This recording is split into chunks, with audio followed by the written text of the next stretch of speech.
being based in Melbourne, and everybody in Melbourne knows that Melbourne has the best coffee because every second cafe tells you that they have the best coffee. Does that mean that you have the best coffee-based fuel in the world? I'd say so. I mean, we're we're very lucky to be based in, as you said, the world's best coffee city, in Melbourne. The coffee is phenomenal here, so we see it as a compliment to the great work that is being done already Yeah, by this industry, right from the farmers that harvest, grow, and plant the coffee through to processing, the roasters here, the talented baristas that are actually making the coffee.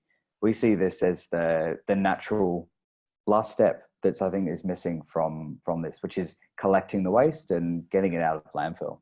yeah, that's amazing.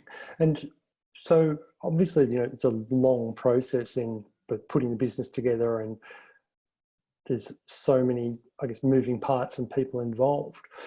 What have you found has been the smallest thing that's made the biggest difference in that whole process?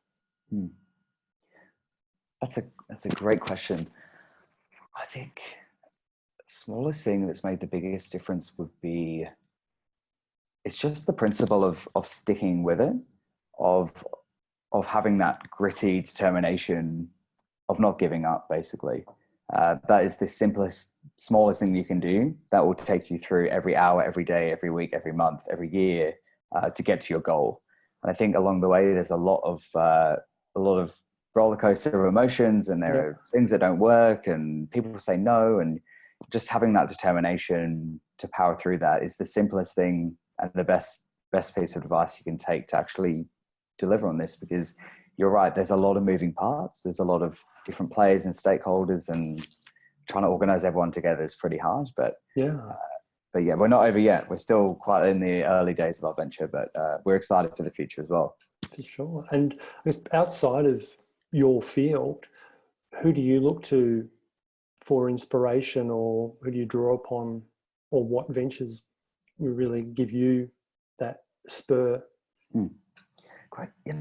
I think we're really lucky in Melbourne in particular, because we join some really innovative companies that have actually come from here. You think of Keep Cup, which was actually made in Melbourne 10 years ago.